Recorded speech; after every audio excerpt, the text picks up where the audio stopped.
Eleanor Ashford arrived at Blackthorn Manor on a gray Tuesday morning in October, and the first thing she noticed about it was that it did not look like a home. It looked like a statement. The stone was old and dark, the kind of gray that had stayed the same shade for 2 centuries and had no intention of changing. The drive was long and straight, flanked by tall trees that had lost most of their leaves and reached their bare branches over the road, like arms braced against the sky. At the end of the drive, the manor itself rose up, large and still and silent, with dark windows and a heavy front door that gave nothing away about what it held inside. She had decided, on the 4-hour carriage ride from her father's house, to think of the reaching branches as a canopy rather than a cage. She found that most things in life were a question of choosing how to see them and then holding firmly to that choice. She was 22. She had brown hair and practical hands, and a habit of noticing things other people passed over as unimportant. She had a younger sister named Catherine who sang off-key with enormous confidence, and was currently doing so somewhere in their father's kitchen, 4 hours and a world away. She had a dead mother whose face she carried in a small gold locket at her collar every single day. She had a copy of a book on natural history in her traveling bag that she had been reading in the carriage and intended to finish before the week was out. She had 3 dresses that were suitable for formal occasions, 2 that were suitable for working mornings, and 1 that was so comfortable she wore it whenever no one of consequence was watching. She had a husband she had never met. The marriage contract had been arranged over 3 meetings between her father, Edmund Ashford, and the Duke of Blackthorn's solicitor, a precise man named Mr. Falk, who wore the same expression at all times, which was the expression of a man who has heard everything and been surprised by none of it. Eleanor had not attended any of the 3 meetings. Her father had laid the facts before her afterward, with the directness of a man who respected his daughter, and the apology of a man who had not managed things as well as he had intended. The debt was significant. The arrangement the Duke was offering was, in its own way, generous. He was not asking for love or pretense. He was asking for a well-run household and a wife who would represent the title without requiring anything complicated in return. In exchange, Eleanor's family's debts would be resolved, and she would have the name and household of one of the oldest estates in the county. Eleanor had read the contract carefully. She had asked 6 questions, each of them specific and practical, and each of them answered to her satisfaction. Then she had told her father yes, because she was practical, because she loved him, and because underneath her practicality, she was considerably more curious than she was afraid. She had wondered, in the 6 weeks between signing the contract and arriving at the manor, what kind of man arranged a marriage the way another man might arrange a trade agreement. She was about to find out. The carriage stopped. A footman materialized from somewhere beside the front steps. Eleanor descended with the composure she had been practicing since the morning the contract was signed. The manor's heavy front door opened. A butler appeared, formal and composed, the kind of man who has made invisible his profession and wears it with the ease of a second skin. Behind him, framed in the doorway in the gray October light, was the Duke. He was tall. His hair was dark with gray at the temples. His face was the kind of face that would have been called handsome in a portrait, and was, in person, something harder to define than handsome, because it was so entirely closed. Not cruel, not unkind. Closed, the way a house looks when no lights are burning inside it, and you cannot tell from the outside whether anyone is home. He looked at her. She looked at him. The October morning held everything in a moment of gray suspension. Then he said, "Your Grace." His voice was even and formal and gave nothing away. He had nearly said something else first, she thought, watching his jaw, but he had corrected himself before the other word arrived. "Your Grace," she said back. She held out her hand. He took it briefly, shook it once, and released it, the handshake of a man keeping an exchange carefully within the territory of form. "Mr. Crane will show you to your rooms," he said, and then he turned and walked back into the house. Eleanor stood at the entrance of Blackthorn Manor, with her 2 trunks and her maid Clara and her locket warm at her collar, and she looked at the closed door through which her husband had just disappeared. She was aware of Mr. Crane beside her, carefully and professionally making himself available without making himself present. She was aware of the cold air on her face, and the sound of the carriage horses shifting on the gravel behind her. She thought, this is the beginning. Whatever it becomes, it starts here. She followed Mr. Crane into the house. The interior of the manor was exactly as she had prepared herself to expect, and still slightly colder than expected. Long corridors with good rugs on stone floors. Oil paintings of previous Voss generations staring down from the walls with the particular intensity of people who have been gone a long time and have opinions about what came after them. High ceilings that turned every footstep into an echo. Rooms that were perfectly furnished and perfectly maintained, and arranged with the careful precision of spaces that were managed rather than lived in. Mr. Crane showed her to a bedroom suite on the east side of the house. The room was large, adequately furnished, and held the faint, cool smell of a space recently reopened after standing closed for some time. A fire had been set and was burning with genuine warmth, which Eleanor noted as the single most welcoming thing about the entire arrival. Her trunks would be brought up. Dinner was at 7 in the east dining room. The Duke preferred punctuality. Tea could be arranged in the afternoons if she wished. The housemaid would attend her in the mornings. Mr. Crane delivered all of this information with the measured precision of someone who had delivered it before, in similar circumstances, and understood that the most useful thing he could offer was clarity. "Thank you," Eleanor said. He left. Clara closed the door. Eleanor stood in the center of the large, cold, carefully prepared room and looked around at the space that was now hers.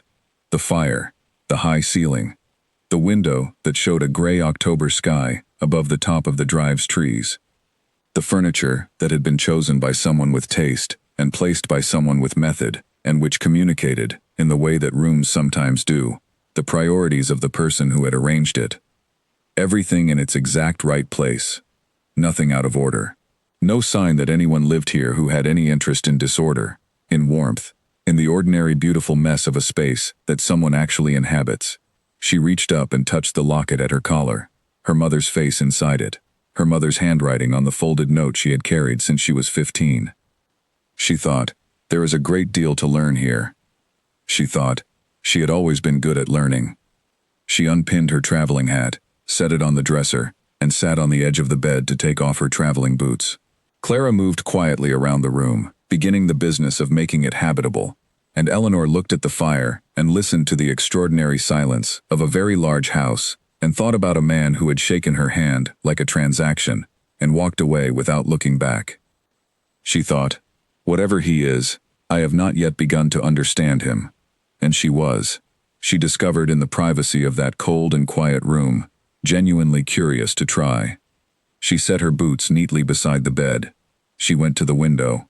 She stood there for a long time, looking out at the estate that was now, whether she had fully anticipated it or not, hers, and she did not let herself be afraid of any of it. Not the silence, not the cold, not the closed face of the man who had married her from a distance and walked away on the first day.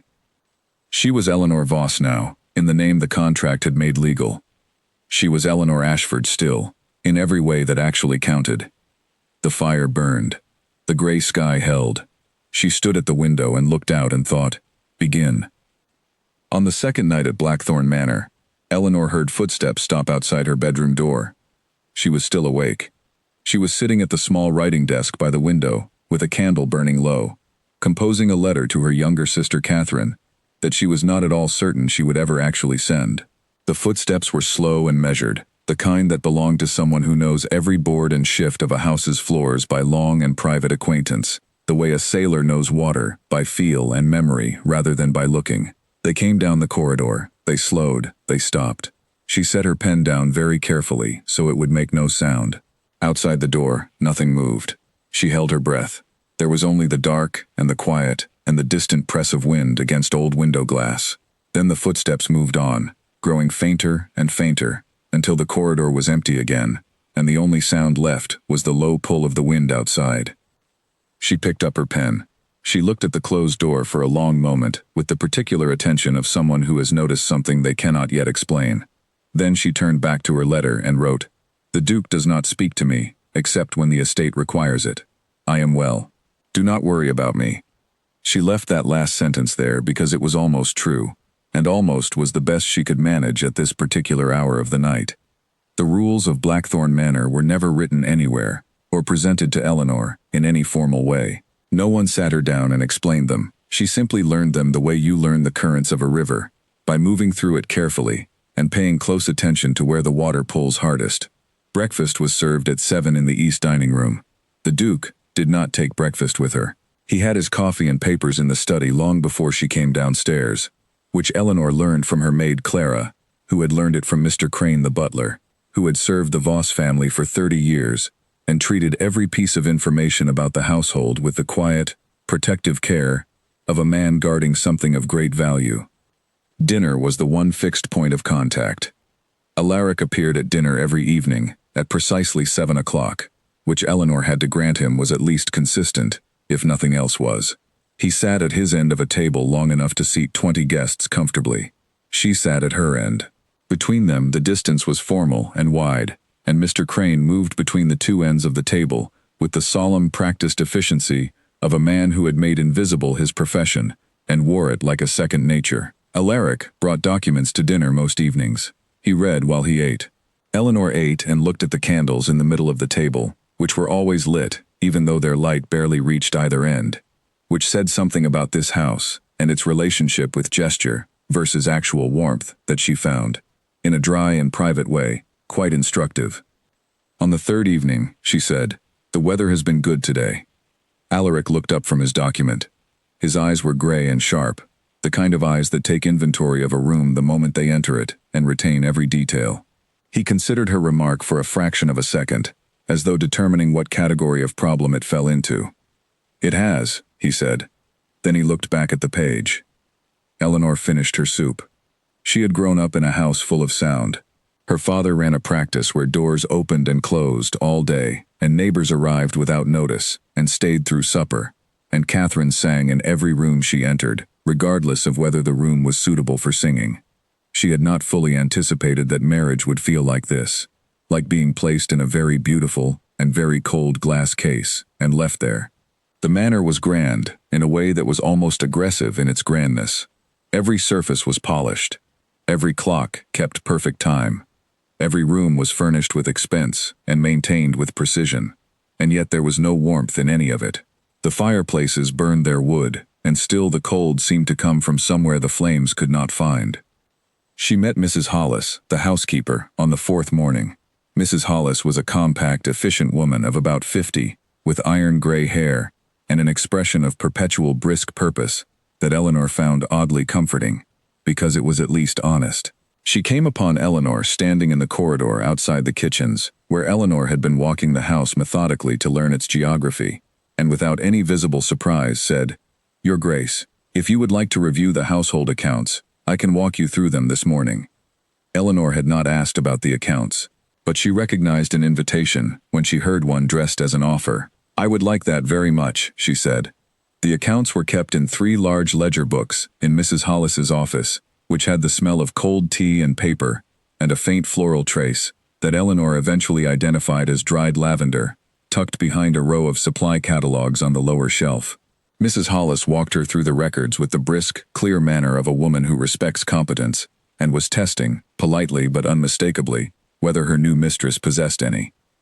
Eleanor did. She had been helping her father with his practice accounts since she was 17, and she had always had a good head for numbers and patterns, and for the small discrepancies that signal a larger story underneath them.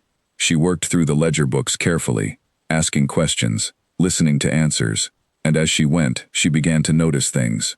3 farming families on the eastern edge of the estate had their payments reduced 6 months prior. This was not recorded anywhere as a formal arrangement. The payments had simply been quietly adjusted, absorbed into the accounts, with the neatness of a man who had made a decision and did not particularly wish to explain it. She also found a letter from Dr. Whitmore, the estate physician, regarding 2 families on the northern boundary of the property, who could not afford medicines they needed for a winter illness.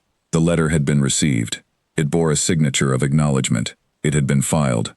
Not acted upon. Simply acknowledged and filed. Eleanor closed the ledger carefully and looked at the cover for a moment. "Has the Duke responded to Dr. Whitmore's letter?" she asked.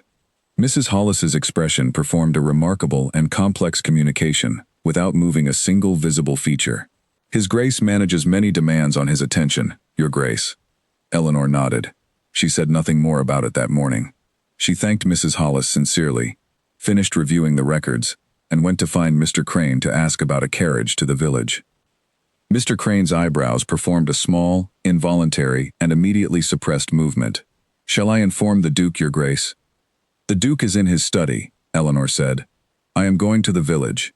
I will be back before dinner." She went to the village. The drive was half an hour through countryside that opened out beautifully the further it got from the manor's enclosing tree lines, rolling and green, even in late October, and Eleanor looked at it all with the attention of someone who is deciding whether a place is worth caring about. She thought it was. She found Dr. Whitmore's surgery on the main street of the village, a narrow building with a clean front step and a plain painted sign. The doctor was a lean man in his mid-40s, with an honest face, and the slightly worn eyes of someone who works harder than he is compensated for. He appeared genuinely surprised when Eleanor introduced herself and sat down and asked him, simply and directly, to tell her about the families on the northern boundary. He told her.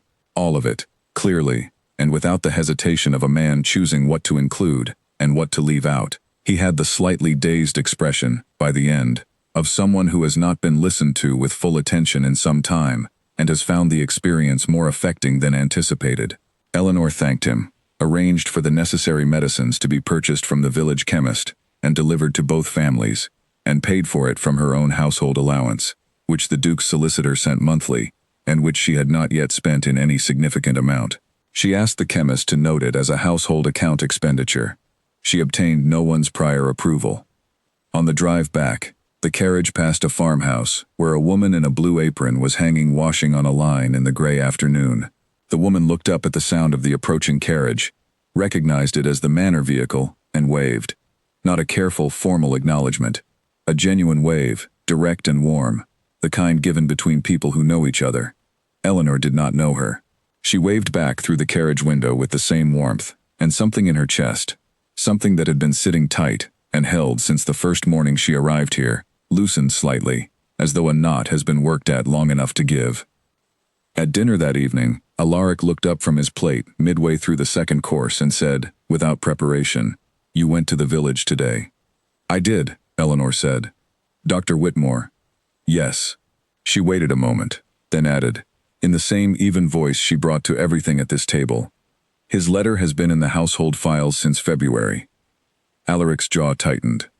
It was a small movement, barely visible across the distance of the long table, but the room was quiet, and she was watching carefully. "I had intended to address that matter," he said.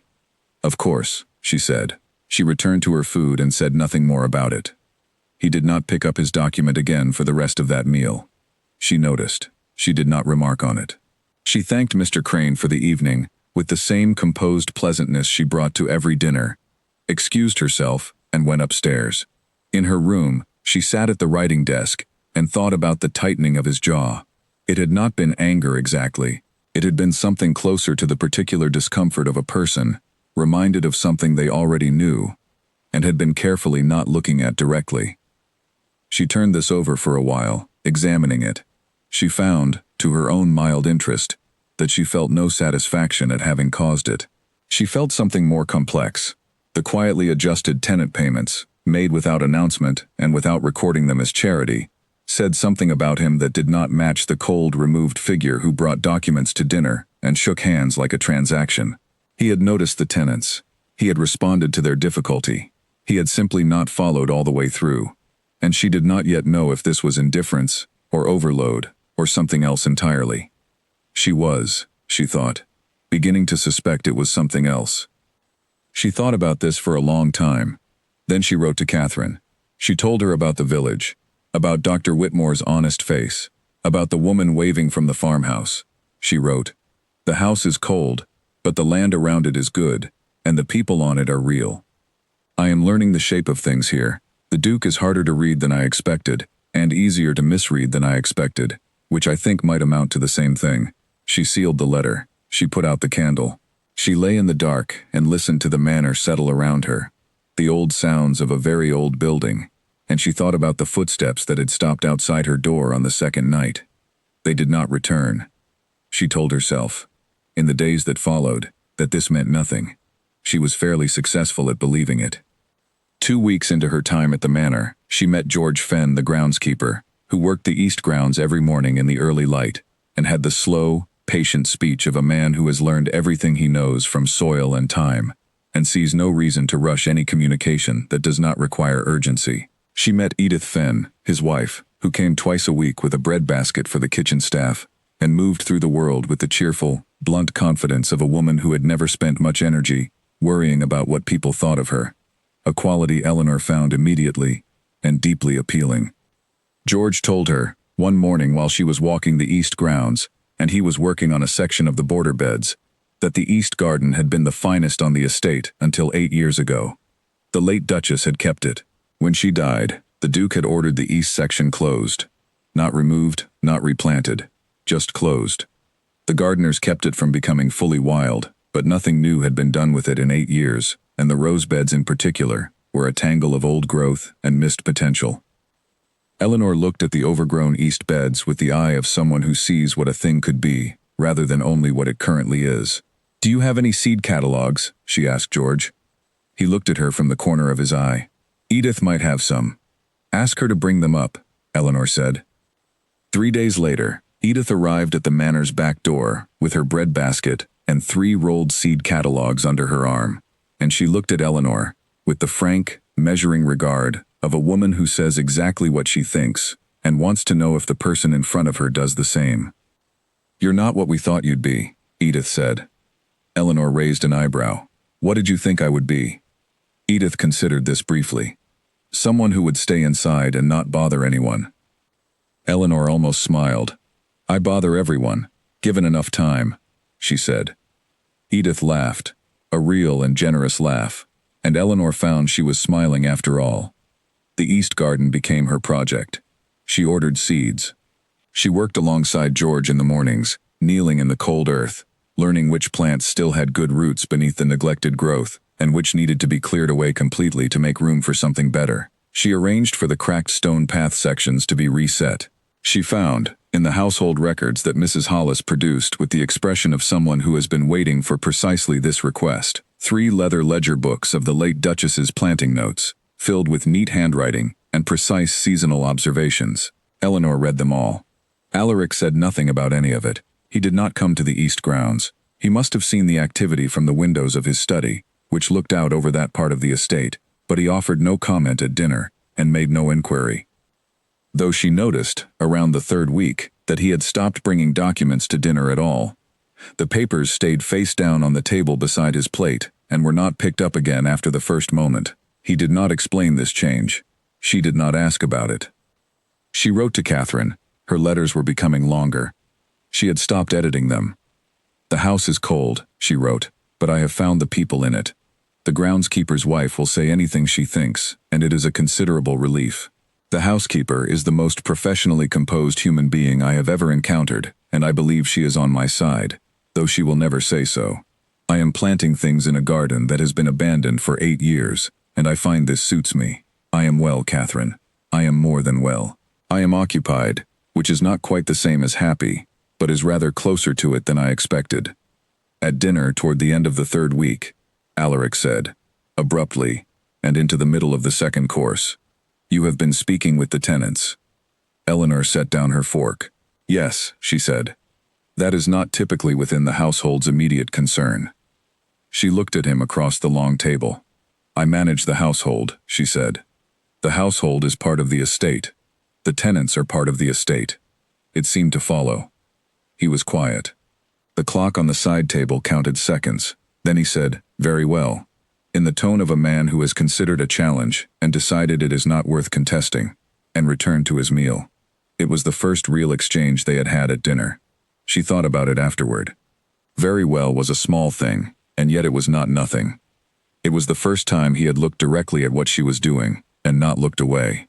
She filed it away with everything else she was accumulating in the careful inventory she was building of Alaric Voss, piece by piece, observation by quiet observation. She understood now, going to have to be patient. She had the capacity for patience. She had been developing it since she was 15 years old, when she learned that the things most worth understanding take the longest to understand. She touched the locket at her collar and went to sleep.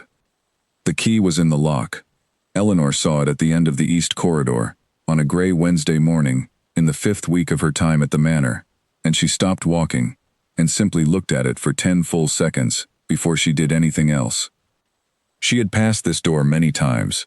It was a solid oak door at the far end of the east corridor, always shut, always locked. The handle was clean, because Mr. Crane's housemaids cleaned everything that could be cleaned. But the keyhole had always been dark, and the gap at the bottom showed no light. She had noticed it. She had asked Mr. Crane about it, once, with careful and polite directness, and Mr. Crane had told her with equally careful and polite directness that the key was held by the Duke. She had not asked again. But now the key was in the lock. It was an old key, heavy iron with a plain bow, not decorative, not elaborate, the working key of a door that was meant to be functional rather than beautiful, and that someone had unlocked, and then, it appeared, simply walked away from, leaving the key behind. Eleanor stood in the corridor and listened. The house was quiet. No one came. The key was entirely still, hanging from the lock the way keys do when they have been there long enough to stop feeling temporary. She reached out and turned it. The door opened inward on hinges that had not been oiled in years, giving a slow, dragging sound as it moved, and the smell that came out was dust and something faint and dry and sweet, the ghost of flowers left in a vase long after the water was gone, a suggestion of fragrance that had outlasted the thing that made it. The room behind the door was a sitting room, or it had been a sitting room. The furniture was still arranged as though use might resume at any moment.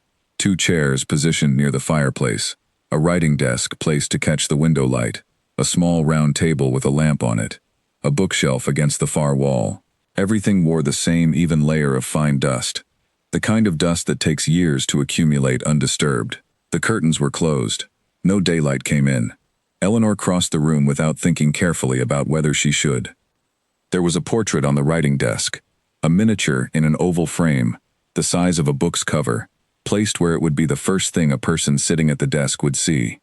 She went to it, and looked at it in the dim light from the open door behind her.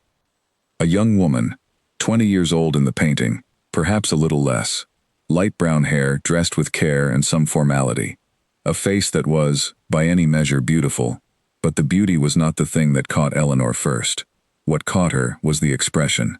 The woman in the portrait was smiling, in the particular way that happens at the exact moment, before a smile becomes a laugh, the mouth curved, and the eyes bright, and the whole face lit with a happiness, so natural and unguarded, and completely real, that looking at it across whatever years stood between the painting and this gray morning, felt like looking through a window into a room where someone was entirely, fully alive. Eleanor stood in the dusty closed room and looked at that face for a long time.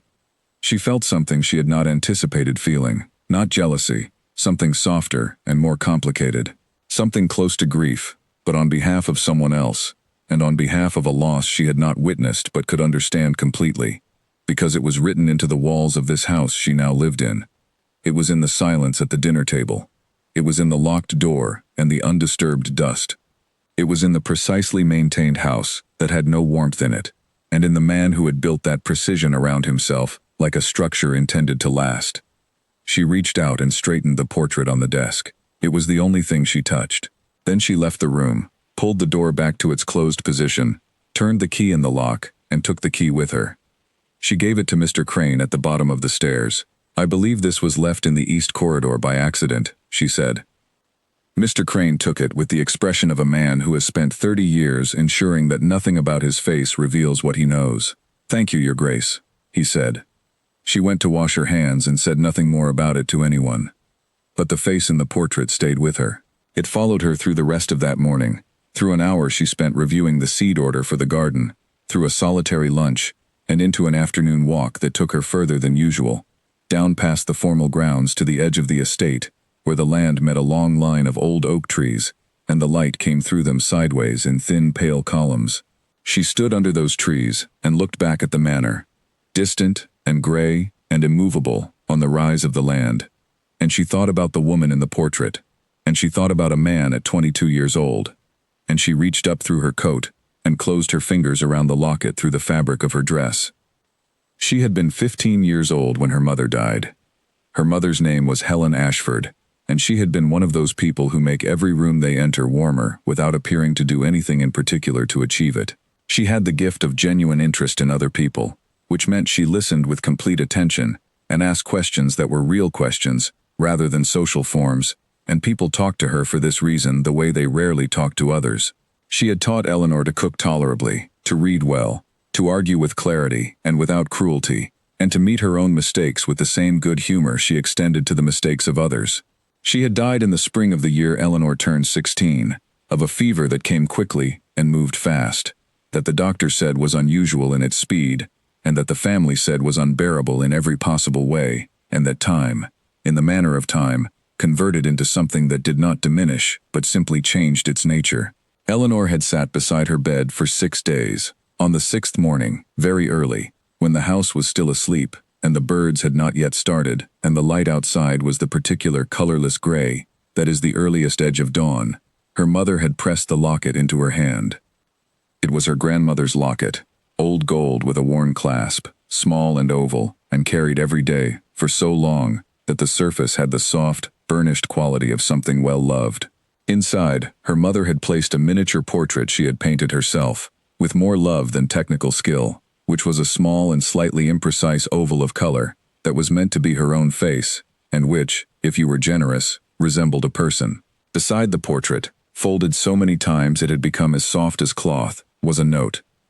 Eleanor had read the note twice that morning in the gray early light, sitting beside her mother's bed, with the house quiet around her, and the locket open in her hands.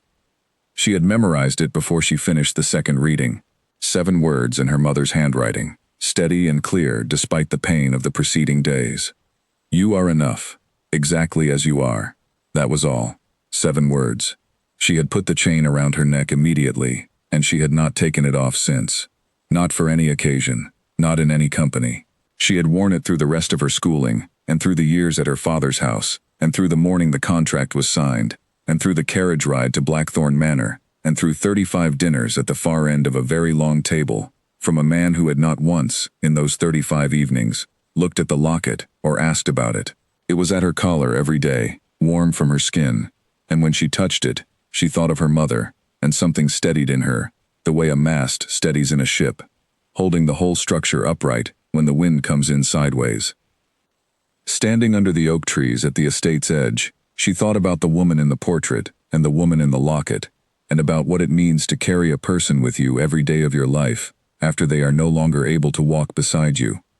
She thought about Alaric Voss. She did not know the name of the woman in the portrait. She had tried, carefully, once with Clara, who had gone very still at the question, and said she did not know much, which Eleanor understood was not true, but also understood was not something she could press. She had asked Edith Fenn, who had looked away across the east garden, and said, after a pause, "Before my time, Your Grace."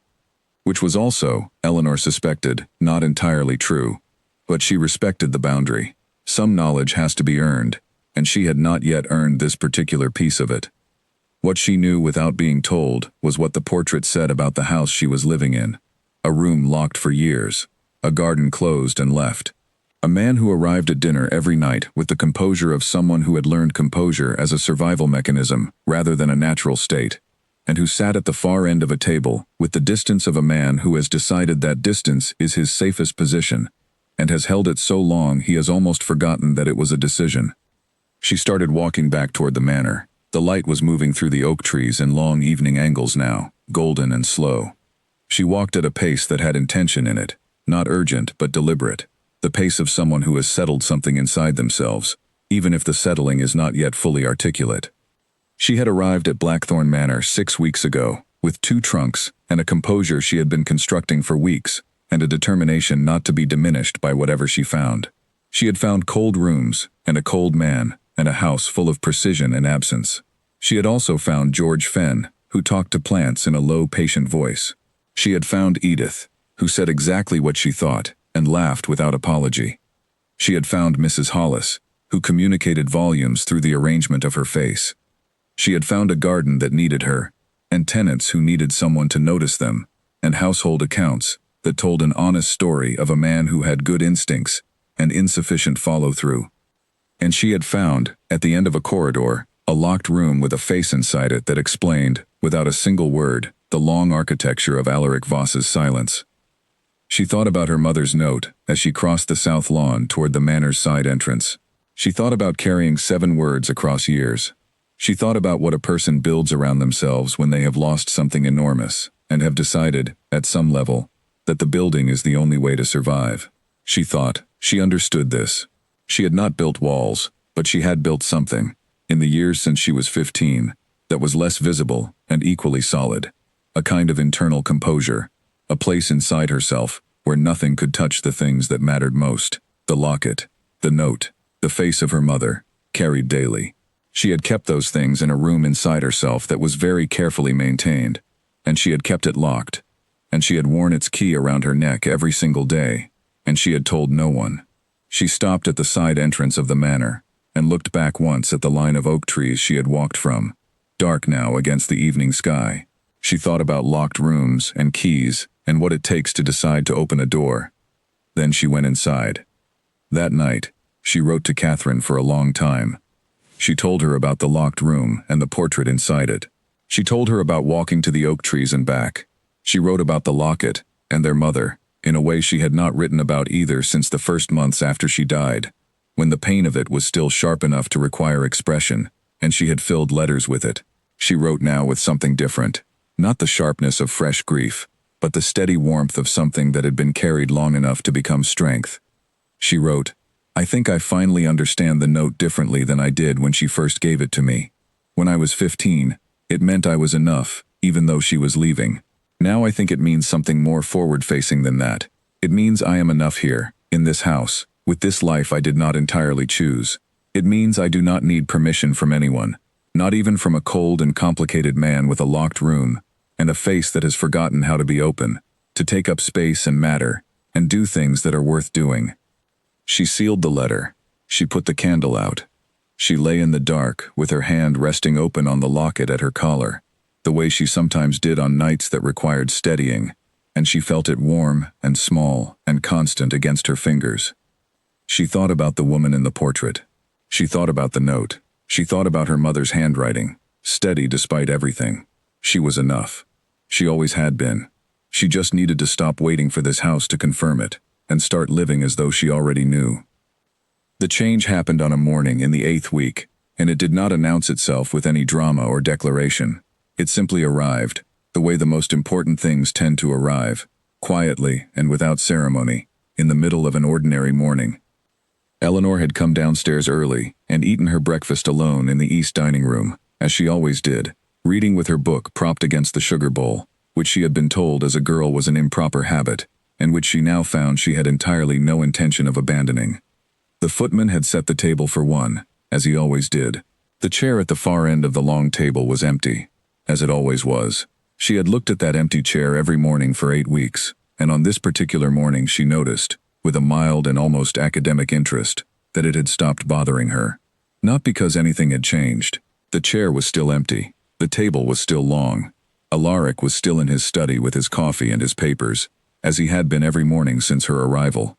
Nothing about the situation had altered. Only something in her had altered, and she was not yet sure what to call the alteration, or whether it needed a name at all. She finished her breakfast and walked to the east garden and knelt in the earth beside George Fenn and pulled weeds from around the new plants in the border beds. And as she did, she thought about the 8 weeks behind her, and began to see a pattern in them that she had not quite seen while she was living through them one day at a time. She had been, she realized, performing. Not dishonestly. She had not invented a self for this house, or pretended to be something she was not. But she had been presenting herself carefully, selecting and arranging the pieces of herself that seemed most likely to be acceptable here, keeping certain others in reserve. The part that laughed freely and too loudly when something was genuinely funny. The part that had strong opinions about literature that were occasionally uncharitable and entirely sincere. The part that talked back when she thought something was wrong. The part that would read at breakfast with her hair still down, if she felt like it, without apology. She had been managing herself, and as she knelt in the cold earth of the east garden, with the smell of soil in the air, and the early light coming gold over the garden wall, she made a quiet and entirely complete decision to stop. Not a declaration, no one would hear it or need to. She simply made the choice with the thoroughness she brought to all choices, leaving no room inside it for second thoughts or retreats. She was going to stop performing for a man who was not watching. She was going to stop arranging herself into the shape she thought this house required, and start simply being herself inside it. Because this was her house now too, and she had as much right to herself in it as she had to the east garden, and the accounts, and the tenants on the northern boundary. From that morning, the change was gradual and consistent and entirely real. The first thing she did was ask Mrs. Hollis to move her breakfast to the morning room, where the windows looked over the garden, and the light was better, and the space was smaller and warmer, and more suited to one person eating alone. She went down the following morning in her indoor things, her hair braided rather than dressed, her book already in her hand. Clara brought in a cup of tea, and a second one a few minutes later, without being asked, and set it down with the expression of someone who has been waiting for things to shift in exactly this direction. The second thing she did was sing in the garden. She had a perfectly ordinary singing voice, neither remarkable nor unpleasant, and she began singing while she worked, old songs her mother had taught her, and half-remembered ones from her father's housekeeper, and hymns that became something else entirely midway through, when the right words escaped her, and she invented the rest. George Fenn did not comment on the singing. He worked beside her, and sometimes hummed something that may or may not have been the same tune in a key entirely its own. Edith, who came with her bread basket on Tuesday and Friday mornings, joined in once with enormous confidence, and completely wrong words, and Eleanor laughed so hard she had to sit down on the low stone wall at the garden's edge, and George looked at both of them with the expression of a man surrounded by inexplicable cheerfulness, who has lived long enough to know better than to interfere with it. The third thing was dinner. She stopped arriving at dinner with her composure assembled and her pleasantness ready. She simply came as she was, which some evenings was good-tempered and animated, and other evenings was thoughtful and quiet, and she let the evenings be whatever they were. On the fourth night after her decision, she had spent the afternoon with the Barker family and their 3 daughters, the eldest of whom had just begun reading her first complete book on her own, and wanted to show Eleanor every illustration, and Eleanor arrived at dinner still warm with the pleasure of it, and told Alaric about the girl and the book without any particular design, simply because it was a good thing, and she felt like saying it. He did not respond with warmth, but the corner of his mouth moved, a very small and quickly controlled thing, brief as a shadow crossing a wall, but real. She caught it, and noted it, and said nothing about it, and returned to her soup, as though she had not noticed. But she had noticed. She noticed everything. Catherine's visit was the fourth change. Eleanor wrote to her simply, "Come, I want you here." She informed Alaric at dinner 3 days before Catherine's arrival by saying, in the tone of a woman stating a fact rather than requesting approval, "My sister Catherine arrives on Wednesday and will stay through Sunday." He looked up from his plate. "Your sister," he said, which was not quite a question, and not quite anything else. "Yes," Eleanor said. He said, "Of course," with the specific composure of a man accepting a development he had not been asked about, and has decided it would not be useful to contest. Catherine arrived on a Wednesday morning, in a state of cheerful, undisguised energy, with too many bags and her hat at the angle it always ended up at after long carriage rides, and her eyes taking in the entire entrance hall of Blackthorn Manor, in one long, frank sweep. Eleanor met her at the door and felt something release in her chest at the sound of her sister's voice, a relief she had not known she had been holding until it went. "It is very large," Catherine said, looking at the ceiling. "It is," Eleanor agreed. "Is it as cold as it looks from the road?" Eleanor considered. "It has been getting warmer," she said. Catherine turned and looked at her with the quick, clear attention of someone who has known you since birth, and can read everything your face does, whether you intend it or not. "That is not about the fireplaces," she said. "No," Eleanor said. "Come, I want to show you the garden." Catherine moved through Blackthorn Manor, the way she moved through every space she entered, which was to say fully, and without excessive self-consciousness. She thanked every member of staff by name within the first hour, which left Mr. Crane visibly recalibrating, and Mrs. Hollis, whom Eleanor had never seen, caught off guard by anything, looking mildly charmed in spite of herself. She asked the gardener George genuine questions about soil composition, and actually listened to the answers.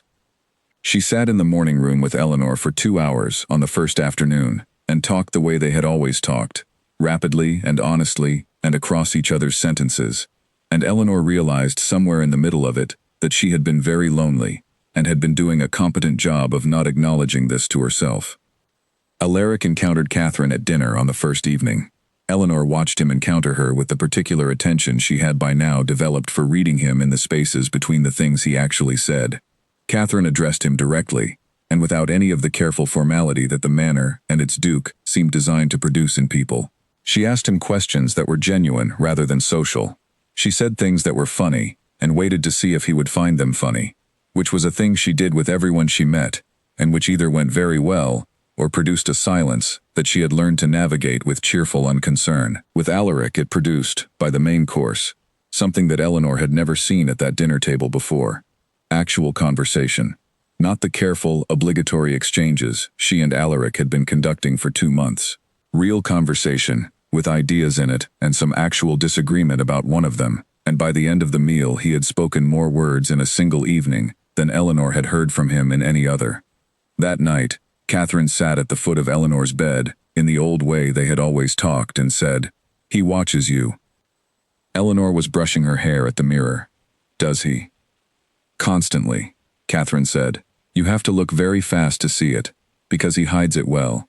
But he watches you every time you move, and every time you speak. And when you are not speaking, he watches the space where you were last, which is somehow even more telling." Eleanor put the brush down and looked at her own reflection for a moment. "He is trying to understand something unfamiliar," she said. "Possibly," Catherine said immediately. "Same thing, though." Eleanor did not answer that.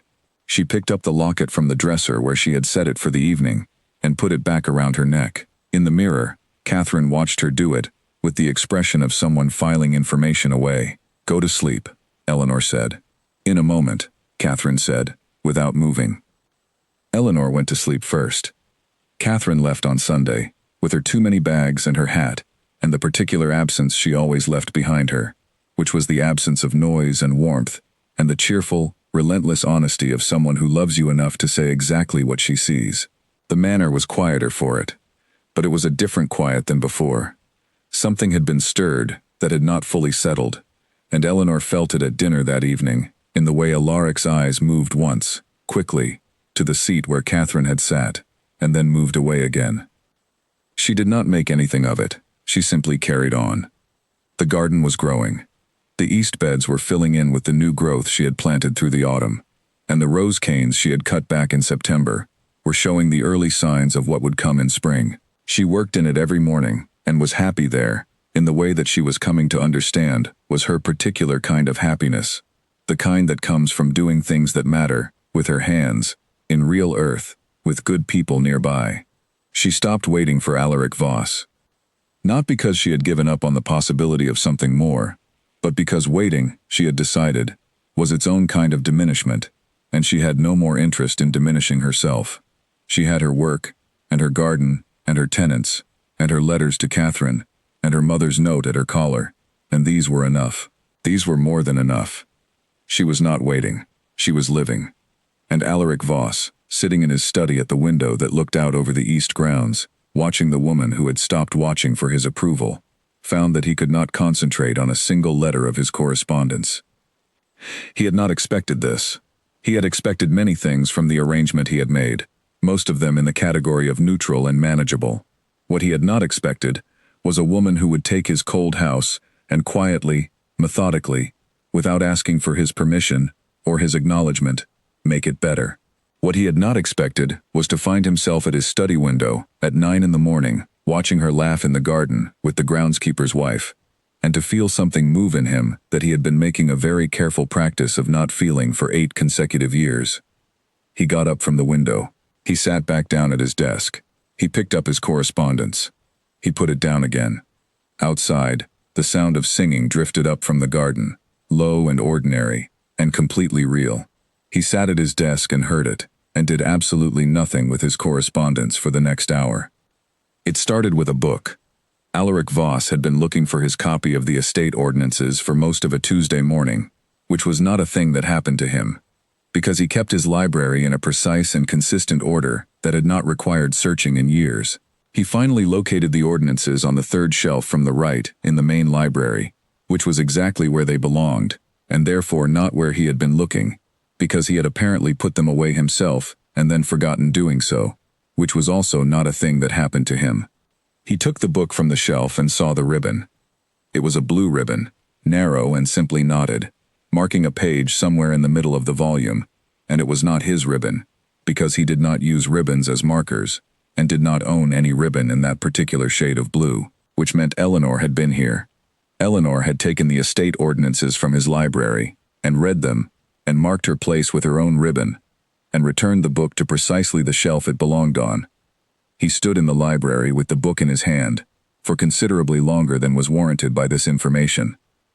She had been reading the estate ordinances, not the household accounts which Mrs. Hollis had told him, with her particular brand of impeccable neutrality, that Eleanor reviewed monthly, and which Eleanor had told him directly at dinner 3 weeks ago, were in better shape than she had found them. Not the tenant correspondence, which he had begun to suspect she had been reading as well, given that she had twice at dinner made observations about the eastern farmland that were more specific than polite general interest would produce. The estate ordinances, which were the foundational legal documents for how Blackthorn's land was held and managed, documents that had no household function whatsoever, and that she had read because she wanted to understand everything. He put the book on his desk. He sat down. He looked at the blue ribbon for a long moment. He had been doing a great deal of sitting at his desk not reading things lately. He had noticed this about himself with the impersonal clarity he usually reserved for estate analysis, and he found it genuinely difficult to account for by any explanation other than the obvious one, which he was not ready to engage with directly. Eleanor Ashford had come to his house 3 months ago with 2 trunks and a quiet composure that he had initially classified as performance, and had since been forced to reclassify as something with more substance to it. He had been prepared for a wife who required management, who would make demands on his household in the social and domestic ways that women of her background typically made, who would need to be accommodated in a set of defined and predictable ways that he could address efficiently without redirecting too much of his attention from the things that actually required it. What he had not been prepared for was a woman who had simply looked at his cold house and decided, without consultation and without complaint, to make it better. The garden was the most visible evidence of this, but it was far from the only evidence. He had reviewed the household accounts himself last week for the first time in 2 years, because he had found himself curious about what she had done with them, and he had sat with the ledger books for an hour afterward in a state of quiet admission. She had reduced the quarterly provisioning costs by 18% through a renegotiation with 2 of the regular suppliers, a renegotiation she had apparently conducted through Mrs. Hollis, and which had produced a result superior to the terms the estate solicitor had been accepting for 6 years. She had also set up a small lending arrangement with the village school that provided the school with books from the Manor Library's duplicate collection, a solution so simple and so useful that he had looked at the record of it for a long moment before turning the page. He had been aware for several weeks, doing the work of the household the way the household had always needed to be done, and had never quite been done, with the genuine attention of someone who cares about both the work and the people the work is for. He was also aware, and had been aware in a more private and less comfortable register, that she had stopped caring whether he noticed any of it. This was the thing he could not stop thinking about, on the days when he was not managing to concentrate on the things he was meant to be thinking about instead. In the first weeks of her time here, her awareness of him had been palpable at dinner, in the corridors, in every space they inhabited together. He had registered it as the normal orientation of someone new, in an unfamiliar situation, looking for signals from the person who held the most authority in the household. He had deliberately given her no signals, because he had deliberately given no one signals in 8 years, and the practice was deeply ingrained. And then, somewhere around the 8th or 9th week, she had stopped looking for them. He had noticed the change before he could have articulated what had changed, which was itself unusual, because he was a precise thinker who generally could articulate any observation with considerable accuracy. But the awareness had preceded the understanding by several days. He had simply begun to register, at dinner, that something was different in the room. She arrived differently. She sat differently. She ate and spoke, and moved through the evening, with a quality that was difficult to name, because it was not new energy or new confidence exactly, both of which he might have expected eventually. It was more like the removal of something, like a door that had been partially closed, being quietly opened all the way, not for any audience, simply because the need to keep it closed had passed. She was not performing anymore. He had not understood, until it stopped, that she had been performing, because she had performed with such natural grace that the performance had been indistinguishable from her. And now that it was gone, and she was simply herself at the dinner table, he found that he could not look away from her with anything like the ease he had maintained in the first months. He went to the garden. He brought the boundary maps because he was not yet prepared to arrive without a reason, and the boundary maps were a legitimate estate concern, even if the eastern wall had not required inspection for 14 months and showed no signs of requiring it now. He walked to the garden at the side of the morning when she was usually there. She was in the rose beds, with her practical gloves and her practical braid, and the particular posture of someone completely absorbed in what they are doing. She looked up when she heard his steps on the gravel path. "Good morning," she said. Pleasant, direct, and utterly unelaborate. No flicker of surprise, no adjustment of her expression, simply a greeting, extended to him the way she would extend it to anyone. He held up the maps. "Checking the eastern wall," he said. "The markers are at the far end," she said, pointing, and went back to her work. He walked to the eastern wall. The markers were precisely where they always were. He inspected them with a thoroughness that had no basis in actual necessity. Then he walked back, and as he passed the rose beds he stopped, because her voice reached him before he had made any conscious decision to stop. She was talking to the roses, not self-consciously, not for any audience, just talking in a low and perfectly comfortable manner, about the angle of a stem, and whether the light coming from this direction was adequate for what she wanted, or whether she would need to move the support frame. Her voice was even and interested, and absolutely at home with itself. The voice of someone who does not require anyone else to be present in order to be entirely comfortable. And standing on the gravel path 3 feet away, Alaric Voss felt something he had not felt in 8 years, which was the specific desire to be worth paying attention to. He stood on the path and knew he was standing there too long. She looked up from the roses and found him watching. She did not look startled or pleased or uncertain. She simply looked at him with those clear, patient eyes that had been looking at him with the same straightforward attention since the day she arrived, and she said, "The east roses will take longer than the south beds. The light is different here." "My mother liked the east ones," he said. The words arrived in the air before he had sent them. He had not planned to say this. He was not in the habit of saying things unplanned, and the fact of his own unplanned sentence sat oddly in him for the remainder of the exchange. Eleanor looked at him. Something in her expression shifted to something more careful and very attentive, the quality of attention you give to something you do not want to mishandle. "I know," she said. "Mrs. Hollis showed me her planting notes. She had very exact opinions about soil depth." He looked at the roses. "Yes," he said, "she did."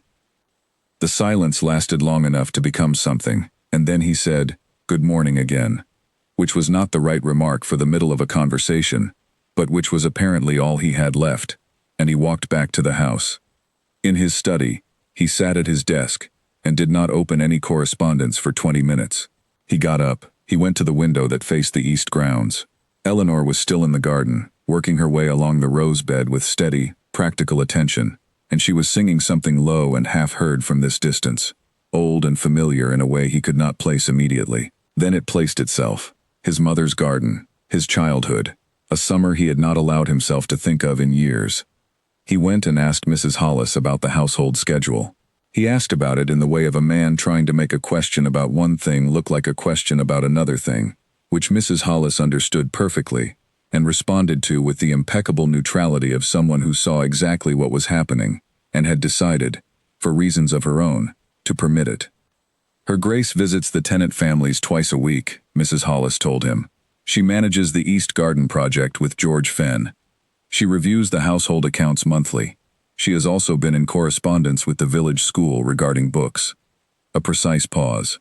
She identified a supply gap. The children had desks and not enough books. She arranged a donation from the household library. Alaric looked at Mrs. Hollis for a moment. "That is the right decision," he said. "Yes, Your Grace," Mrs. Hollis said. "It is." She left. He went back to his desk. He sat there, and looked at the correspondence he was not reading, and thought about a woman who noticed that children did not have enough books, and fixed it without consulting anyone, and then did not mention it at dinner. Who talked to roses and laughed in gardens, and arrived at the dinner table now as herself, rather than as a performance, and seemed entirely uninterested in whether he found her arrival sufficient. She had stopped waiting for him. He was not sure when, exactly. He had not seen it happen, because he had not been watching closely enough at the time, and by the time he was watching closely enough, she had already completed the change. She had stopped waiting, and he had started noticing, and the gap between those two events seemed to him, sitting at his desk in the November afternoon, to be the specific location of everything that was currently making it difficult to read his correspondence. He thought about the wall he had built, 8 years of it. He knew its dimensions perfectly, because he had constructed every part of it deliberately, brick by careful brick, and had inspected it periodically to ensure it was holding. It had held. It had served its purpose. Nothing had come through it. Until a woman had arrived with 2 trunks and a locket at her collar, and had looked at his cold house, and started quietly, methodically, doing the work of caring about it, and had then stopped caring whether he noticed, and had sung in his garden, and the wall had developed, somewhere in the vicinity of the east rose beds, a crack. He went to the garden twice more that week. The second time, Eleanor was already there with 2 cups of tea when he arrived, and she handed him one without comment, and they stood by the east wall in the early morning, and drank their tea, and looked at the progress she had made on the border beds, and neither of them said anything, and the silence was so entirely unlike any other silence they had occupied together, that he had to rearrange something inside himself to understand what it was. It was simply comfortable. 2 people in the same space, without any requirement on either of them. He had not been in a silence like this with another person in 8 years, and standing in the garden in the November cold with a cup of tea that was going slightly cold, and the pale morning light coming up over the garden wall, he found he did not want it to end. He finished the tea. He handed back the cup. He said, "Thank you," and she said, "Good morning," as though he were leaving for a great distance, rather than walking 20 meters back to the house, and he found himself slowing his pace across the lawn, in a way he would not have been able to justify, if asked to explain it. He went to his study. He sat at his desk. He told himself, with the precision he brought to all things he wanted to be true, that this was exactly the kind of thing he had spent 8 years ensuring did not happen, and that he was a man of discipline and method, and that nothing had fundamentally changed. He sat at his desk and heard, very faintly through the study window, the sound of singing from the garden. He did not open a single letter for the next hour. The evening it broke open began the way most evenings at Blackthorn Manor began, which was in a silence held between 2 people at either end of a long table, with candles providing warm light that reached nobody in particular, and Mr. Crane moving between them with the solemn efficiency of a man who has made his invisibility an art form. Eleanor had spent the afternoon at the Fenton farm, where the baby had gripped her finger, with the complete and serious commitment of someone who does not yet know that finger gripping is not a binding legal agreement, and had stared at Eleanor with the expression of a very small person evaluating a very large world and finding it, provisionally, adequate. She had driven back in the early dusk with the particular good mood that comes from spending time with people who are simply glad you came, and she had dressed for dinner with Clara's help and arrived at the dining room in exactly this mood, warm and unguarded and present. She had been telling Alaric about a conversation she had had that afternoon with William Cross, the oldest tenant on the estate, regarding the drainage situation on the eastern field. Cross had raised the problem with her in careful, specific terms that showed a long acquaintance with the land and a genuine understanding of what the bad drainage was doing to both the field's yield and the adjacent Barker family's boundary fence. He had asked her to raise it with the household. She had listened to everything, asked questions, gone back the following week to see the affected area herself, and written a summary of Cross's observations and her own, with a practical outline of the most cost-effective solution, which she had placed on Alaric's study desk 3 days ago. She had not heard anything about it since, which she had taken as either consideration or inattention, and had been prepared to raise it gently at dinner this week, if nothing was said.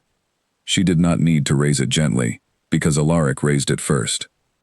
"The note on the eastern drainage," he said, midway through the second course, in the tone she now associated with something being retrieved from a place where it had been sitting under deliberate consideration. It is not within the household's remit to take these matters directly to the tenants. Eleanor heard the sharpness in his voice immediately, and she set down her fork.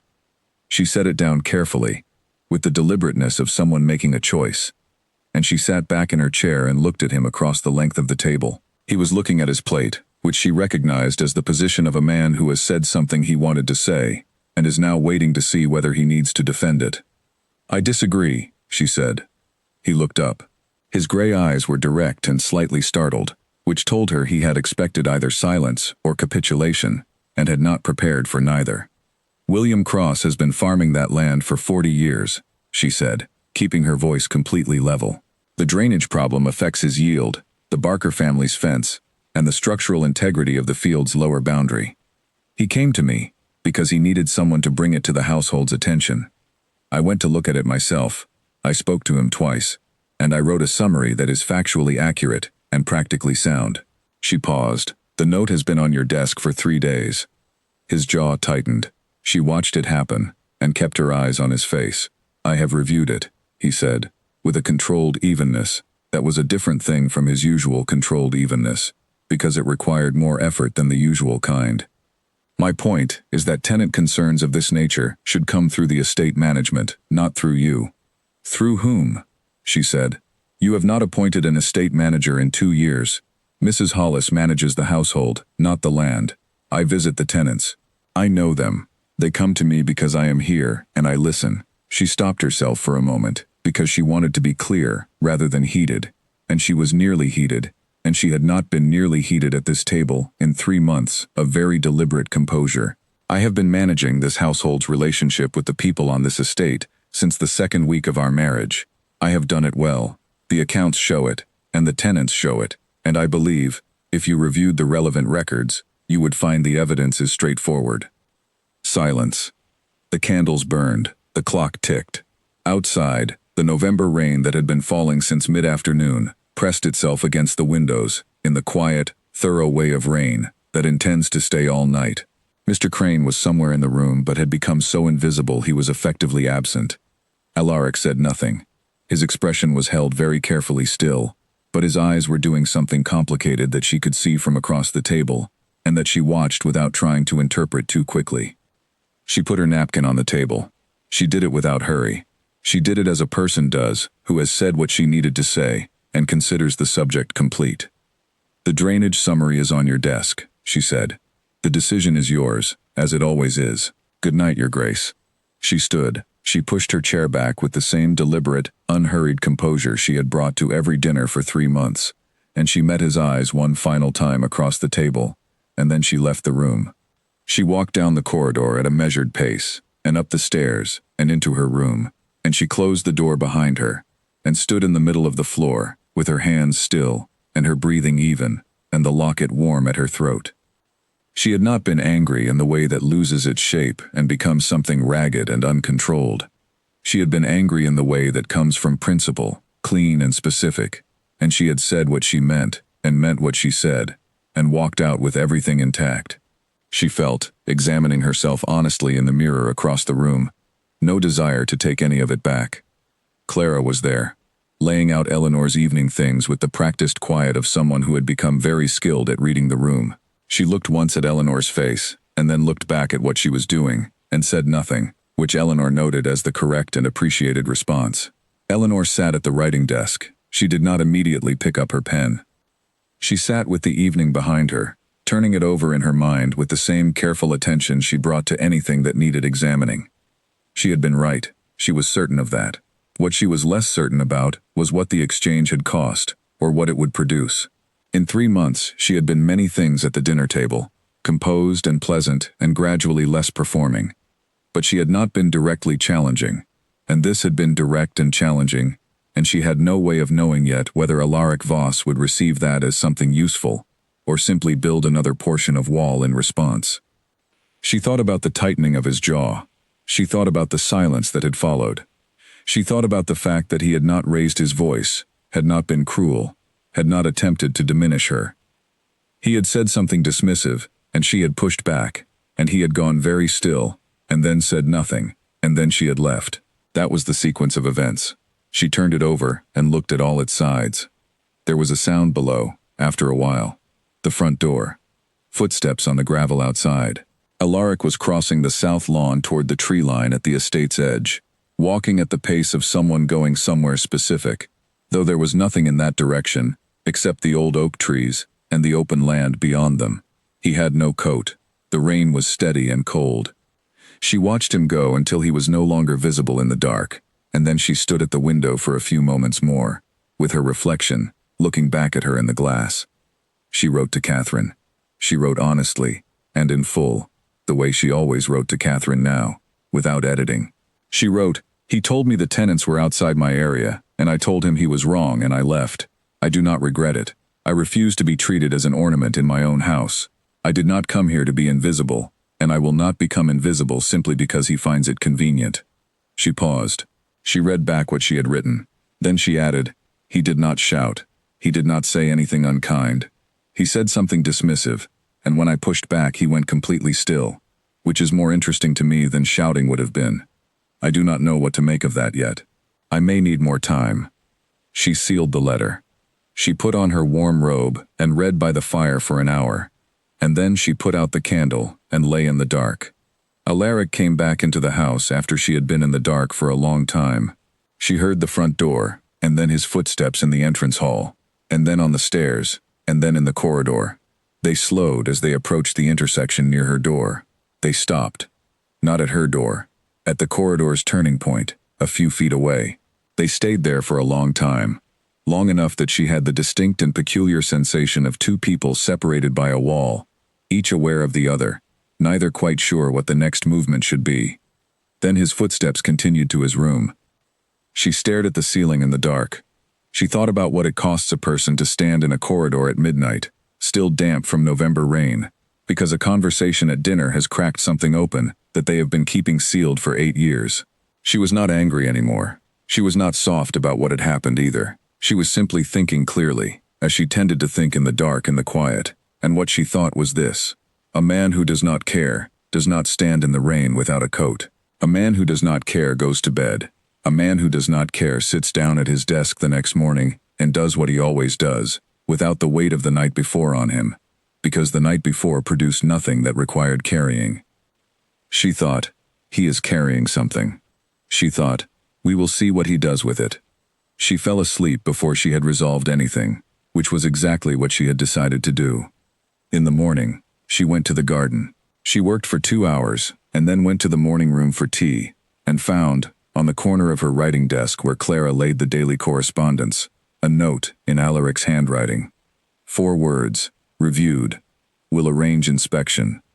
She held the note and read it twice, and set it back on the desk, and looked out the window at the garden for a moment.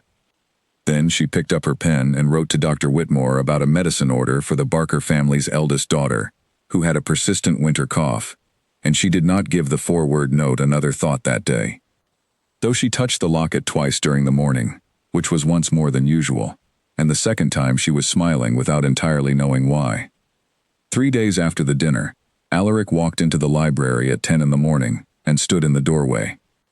Eleanor was in the chair by the east window, which had the best light in the room, and which she had established as her preferred reading spot early in her time at the manor, with a large illustrated book on botanical history open across her knees.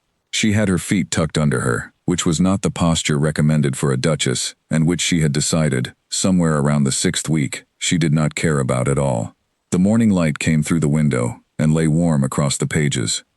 She heard him in the doorway before she saw him, not his footsteps, because his footsteps were always quiet, but the particular quality of someone's presence in a room, which she had become good at reading in this house. She looked up and found him standing at the threshold with an expression she could not immediately categorize, which was itself unusual, because she had by now built quite a thorough vocabulary for reading his expressions. He was not certain. That was the closest word for what she saw. Not uncertain in the way of someone who does not know what they want, but uncertain in the way of someone who knows precisely what they want and is deciding whether to commit to wanting it. She closed the book on her finger to keep her place and looked at him and waited. She was, as a rule, good at waiting. He crossed the room. He sat down in the chair across from her, the chair that had been, until Catherine's visit, an entirely unused piece of furniture, as far as Eleanor had ever observed. He sat in it with the deliberateness of someone following through on a decision before their nerve can change its mind. She waited. He looked at the locket. She was accustomed to people not looking at the locket. Most people's eyes passed over it, the way eyes pass over familiar and unremarkable things. Alaric's eyes went to it, and stayed there for a moment, with the quality of attention that is not casual or habitual, but specific and considered, as though he had been thinking about it, and had now decided to look at it directly. "What is in the locket?" he said. The question arrived simply, without preparation or preamble. She had the impression, watching his face, that it had come out without the editorial process he usually ran everything through, that it was the actual question, rather than a polished version of it. She looked at him for a long moment. She was reading him, as she always did, but reading for something particular this time. She was looking for the quality behind the question, the reason it was being asked, because a question about the locket was not a casual social question, and they both knew it, and there was no point in treating it as one. She read his face carefully. She found something there that she recognized, and that satisfied her. She reached up and unclasped the chain from around her neck. It was a practiced motion, smooth and quick, the movement of someone who has clasped and unclasped this particular chain thousands of times. She held the locket out to him on her open palm. He took it. She watched his hands as he received it. They were careful hands, not rough but not elaborate. The hands of a man who does physical work when it is required, and who handles things with the measured care of someone who has learned the cost of being careless. The locket was warm from her skin, and he held it with attention, turning it over once to look at both sides, feeling the worn clasp, understanding, before he opened it, that this was something old and daily and important. He found the small catch and pressed it. It opened. 2 things inside.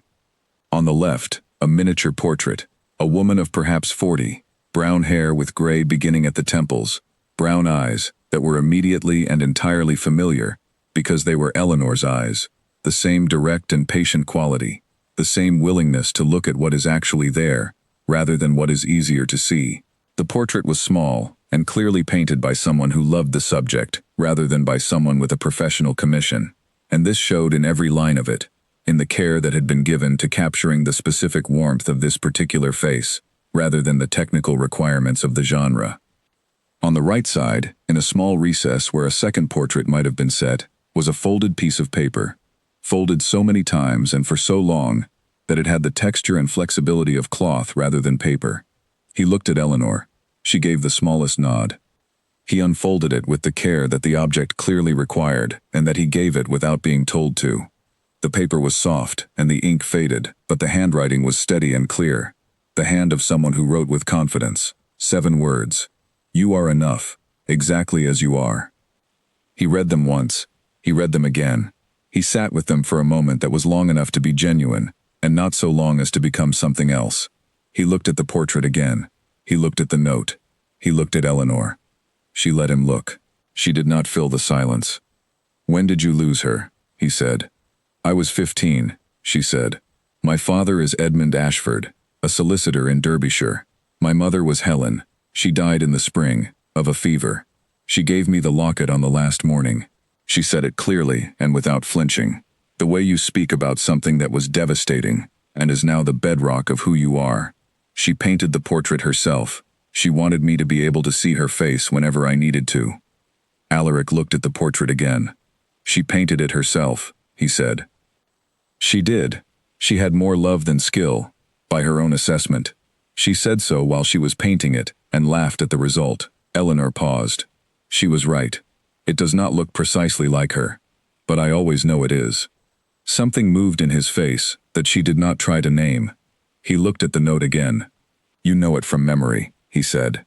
It was not a question. "I have read it every day since she gave it to me," she said. "Some days more than once." He folded the note with the same careful deliberateness he had used to unfold it, and he closed the locket, and he held it out to her.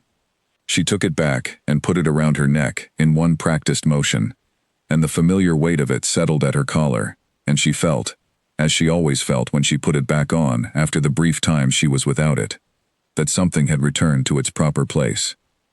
"I am sorry about your mother," Alaric said.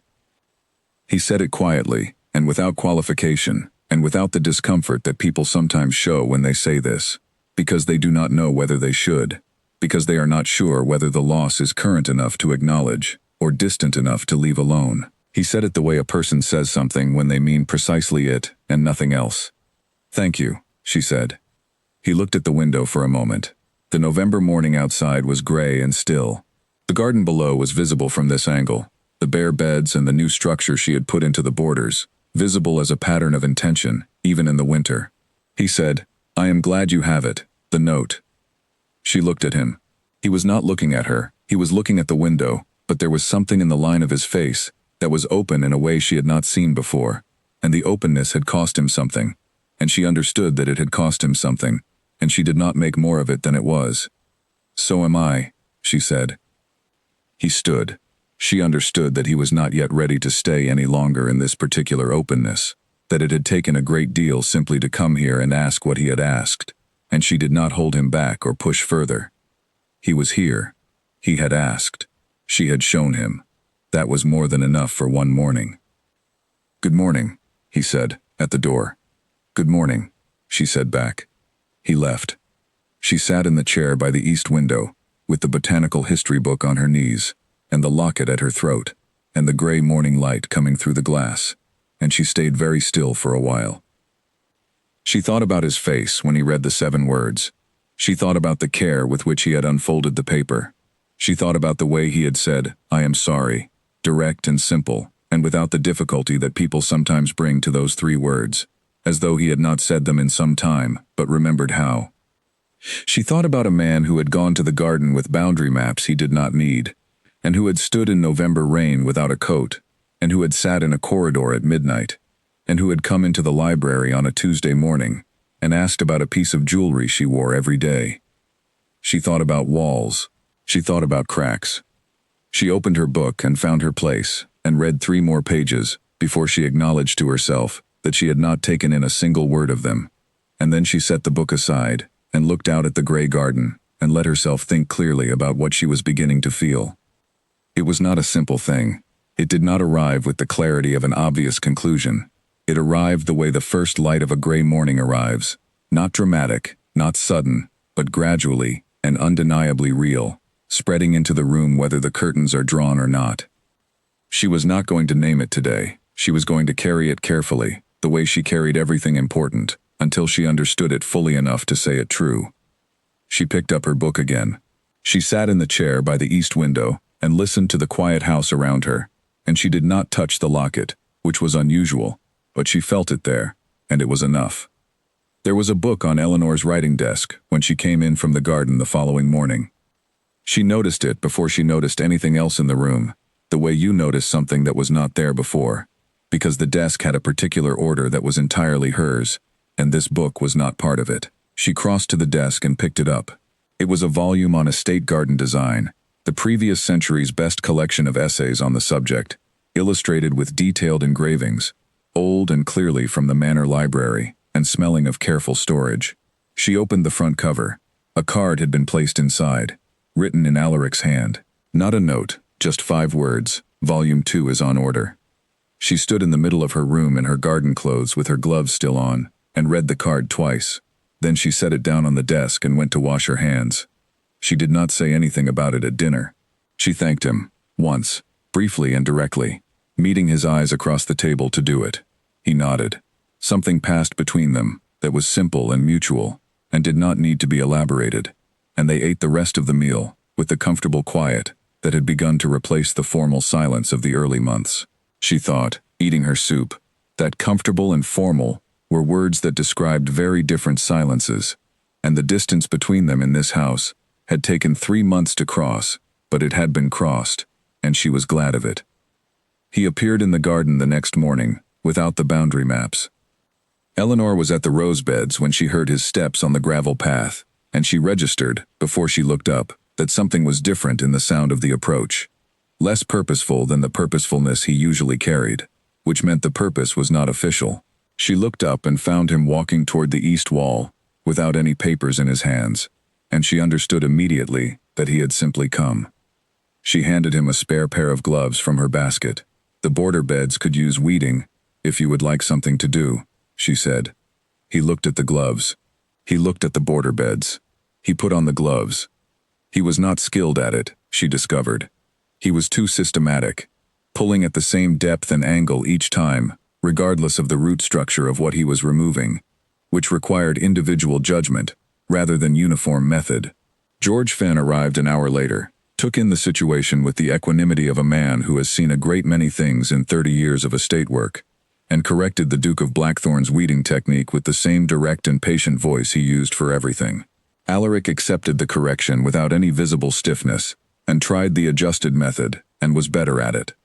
They worked for 2 hours, in the light of a clear November morning, and Eleanor found, as the time passed, that it was one of the most ordinary and most surprisingly good mornings she had spent at Blackthorn Manor. Not because anything remarkable happened, because nothing was required from either of them. They simply worked beside each other in the cold air, and George worked at the far end of the bed, and the birds came and went in the bare hedgerow, and it was enough. When Mrs. Hollis appeared at the garden gate with a message about a visiting tradesman, Alaric stood and pulled off the gloves and handed them back to Eleanor, and she caught, clearly and briefly, the expression on his face as he did it. Not quite reluctance. Something softer than reluctance.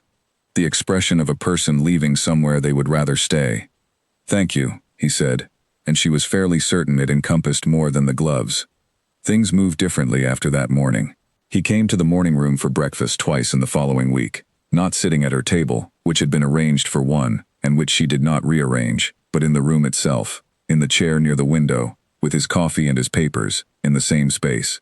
The first morning it happened, Clara brought in a second coffee without any expression at all on her face, which Eleanor recognized as the particular expressionlessness of someone who has been expecting an event and is now pretending they were not. He left his study door open more often. She passed it in the corridor, and sometimes he was visible inside, working at his desk, and he would look up, and she would nod and carry on, and the passing was easy and unremarkable, and felt like what it was, which was two people sharing a house who were no longer strangers to each other. Then came the evening. He told her about the woman in the locked room. It was not planned. She knew this, because nothing about how it happened had the quality of his careful and considered communications. They were in the drawing room after dinner, which they had been occupying together most evenings now, not by arrangement but by the accumulation of evenings where one of them had brought their after-dinner reading to the room, and the other had simply followed the habit. The fire was well maintained. The room was warm. Eleanor had a novel on her knee. Alaric had his correspondence on the low table beside his chair, unread. She was on her 4th page when he put down whatever he was holding and looked at the fire. She recognized the quality of the silence that followed. She had been in enough silences with him now to read them. This one was the silence of someone arriving at the edge of something they have been approaching for some time, and are now deciding, in the final seconds before the edge, whether to step across. She set the novel down quietly and waited. "I was engaged before," he said. He set it to the fire. She said nothing. She let it settle into the room, without rushing to meet it. "Her name was Constance Hale," he said. "We knew each other from childhood. Our families were close. I was 19 when I first understood that she was someone I did not want to be without. I was 21 when I asked her to marry me." He stopped for a moment. "She died 3 weeks before the wedding." Eleanor looked at his profile in the firelight. She did not speak. "A fever," he said. "It came quickly, faster than anyone expected. I was in London when it started, and they sent for me. And by the time I reached her, she was already very changed." He paused again. Not a pause for effect, she understood, but the pause of someone navigating language that is not adequate to what they are trying to say. "She died 4 days after I arrived. I was with her." The fire moved in the grate. The clock on the mantelpiece counted seconds with its quiet and patient indifference to whatever was happening in the room. "I came back to the manor after the funeral," he said. "I worked. I managed the estate. I did everything that was required of me. I decided that I had been insufficient in some way I could not fully identify, that I had not been careful enough or present enough, or that there was something I had failed to do that might have prevented it.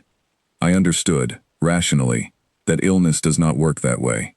But understanding something rationally and being governed by it are not always the same thing. No, Eleanor said quietly. They are not. He turned his head slightly, not quite looking at her. I decided to arrange my life so that it would not be possible to be insufficient in that particular way again, he said. I arranged my household. I arranged my work. I arranged the marriage contract in the way that I did, because I believed I was offering something fair, a name, a house, everything that could be provided without the provision of, he stopped.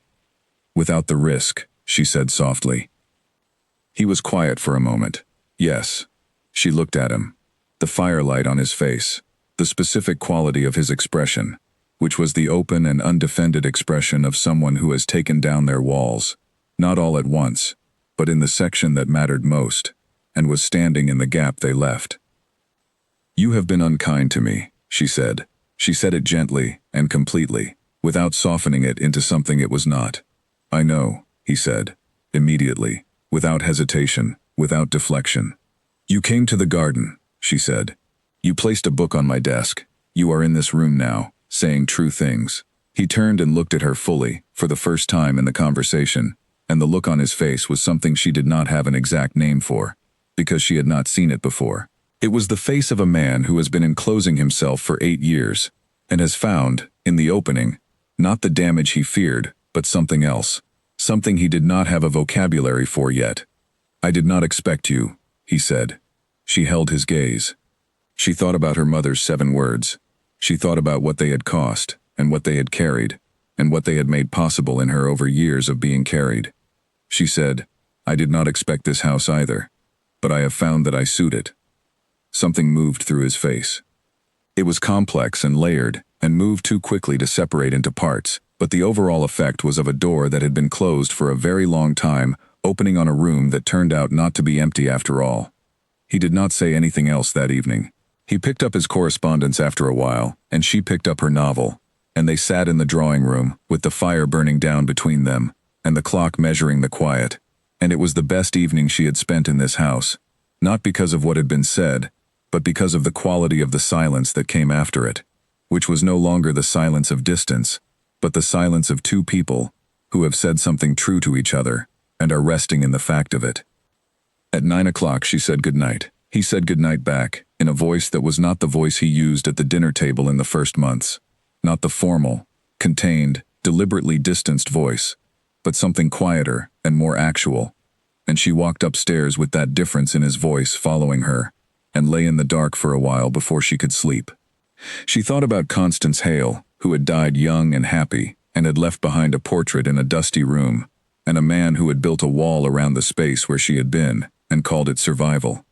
She thought about her mother, who had died in the spring, and left behind a locket and 7 words, and a daughter who had been carrying both for 7 years. She thought about the specific kindness of people who give you something to hold when they cannot stay. She put her hand on the locket and closed her eyes. She thought, he is here now, in this room, in this house, in this life. That is not nothing. That is in fact everything.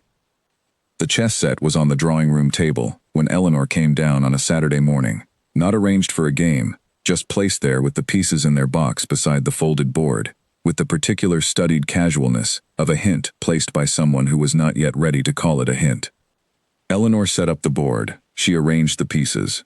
She sat in the chair facing the door, because the morning light from the south window was better from that side. She waited. He appeared 20 minutes later with his coffee, which she thought was calculated to make him look as though he had come for the coffee, and the game was incidental, and which she thought was also rather endearing, though she did not say so. He looked at the board. He looked at her. He sat down. Do you play? He said. My father taught me, she said. He was an excellent teacher, and a committed cheater. The corner of his mouth moved. I do not cheat, he said. Good, she said.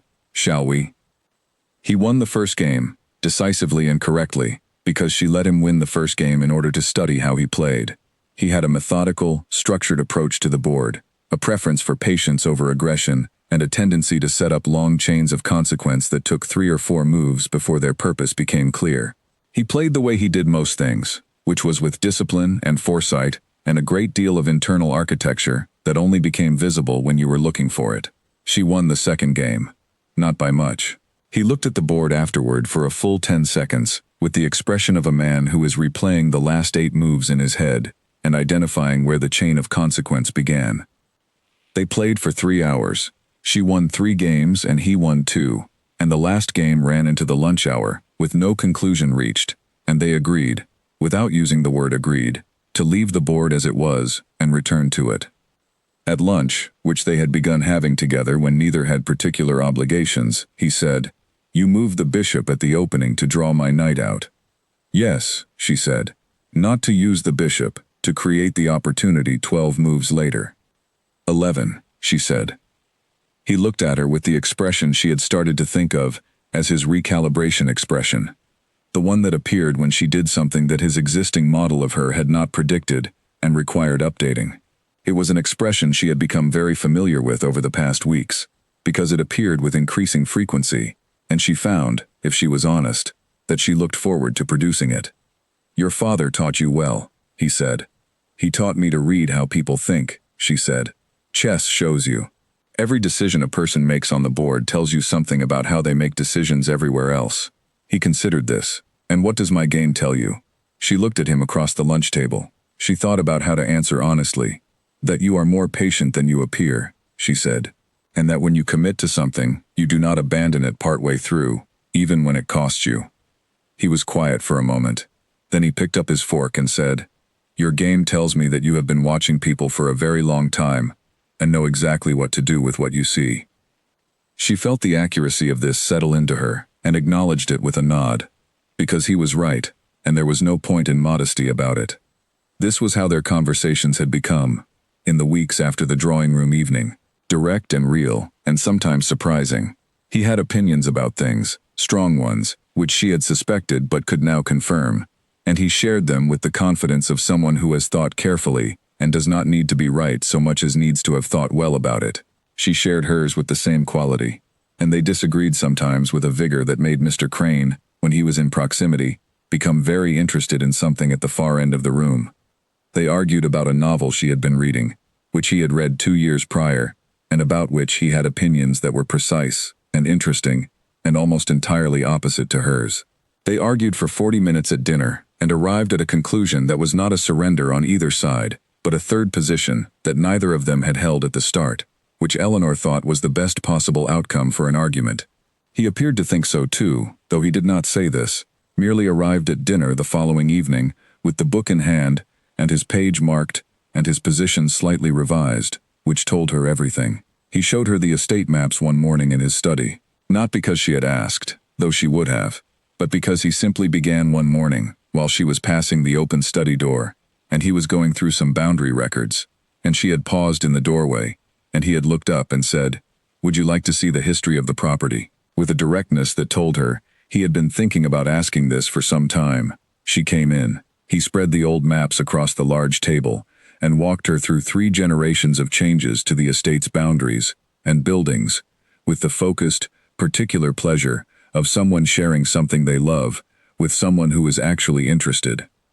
She was interested, genuinely. She asked about the changes, and why they had been made, and what the considerations were, and he answered all of it, with the same focused pleasure, and at one point, pointing out a feature of the north boundary that his grandfather had contested, and his father had finally resolved.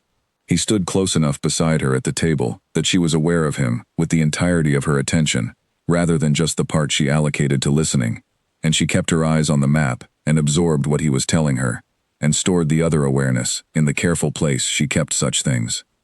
She wrote to Catherine. She wrote, "He is not who I thought he was when I arrived. He is who I suspected he might be, underneath. He is precise and private, and better at caring than at showing it, and he is learning, slowly and with effort, that the showing is something he can do without losing the things he has been protecting. I am watching this happen, and it is the most interesting thing I have seen in years." She paused. She read that back. She added, "Because Catherine would want to know. I notice things about him now, the way I notice when a plant in the garden is beginning to come back after a hard season. The signs are small and specific, and you have to have been paying close attention to see them at all. I have been paying close attention." Catherine's reply arrived quickly, which meant she had written it the same day Eleanor's letter arrived. It said, "Eleanor, You have been tending this man like he is one of the East Rose beds, with patience and soil knowledge and genuine interest in what is underneath the surface. You are describing a person you are falling in love with, and using the language of horticulture to avoid saying so. I say this with the love of 7 years of being your sister. Stop pretending you are only noticing. Eleanor read this letter 3 times. Then she put it in the letter case and went to the garden. The drawing room evenings were her favorite part of the new rhythm. Not because they were dramatic, because they were not. They were simply warm and real, and full of the specific pleasure of 2 people who have stopped performing for each other and are simply there together. He read. She read. They talked when something deserved talking about. The fire burned. The clock counted time without urgency. On a Thursday evening in the middle of December, they had been sitting in their respective chairs for an hour, both reading, when he set his book down and said something about the writing style of the author he was reading. A remark not precisely directed at her but spoken into the room, in the way you speak when a thought needs to exist outside your own head. She said something back. He said something. She said something. It went on without either of them deciding to have a conversation, the way the best conversations happen, by simply beginning. She had put her book down before she noticed doing it. He had put his down too. They were talking about the book, and then about a related idea, and then about something neither of them had thought to think about before this conversation produced it. And she was leaning forward slightly in her chair, and he was leaning forward slightly in his. And the fire was warm. Between them, and his face in the firelight, had an animation in it that she had never seen before, this period of their marriage.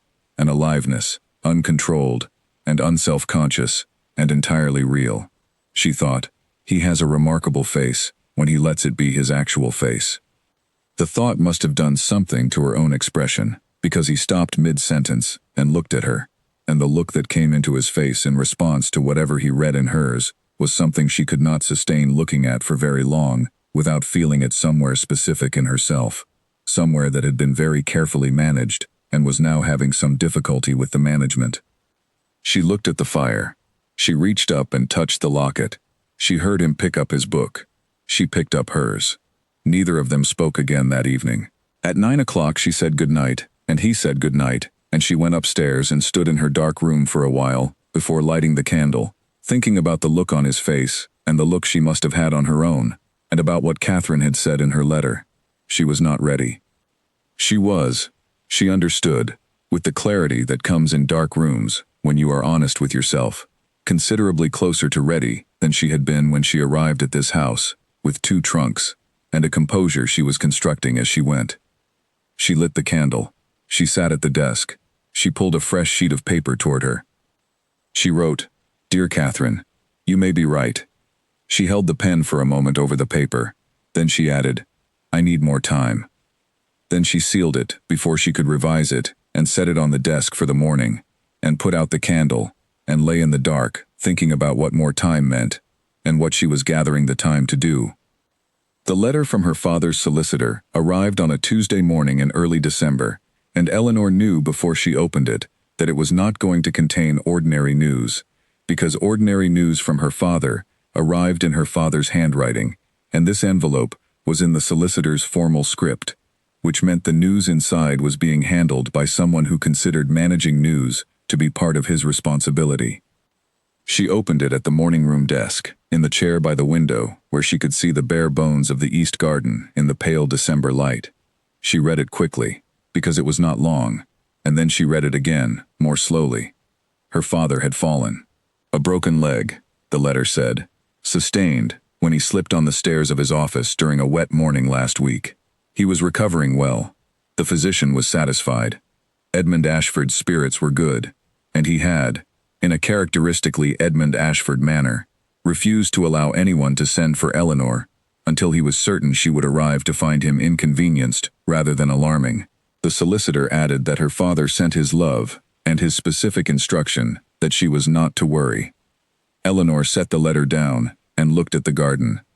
She thought about her father's office stairs, which she knew from 22 years of climbing them. They were narrow and slightly steep, and had a turn at the top that required care in wet shoes, and she had thought for years that they were a hazard waiting to become an incident, and had said so more than once, and had been cheerfully dismissed. She thought about her father, 61 years old, and stubborn, in the particular way of people who are strong, and accustomed to their strength, and always slightly surprised when its limits announce themselves. She picked up the letter, and went to find Alaric. He was in the study.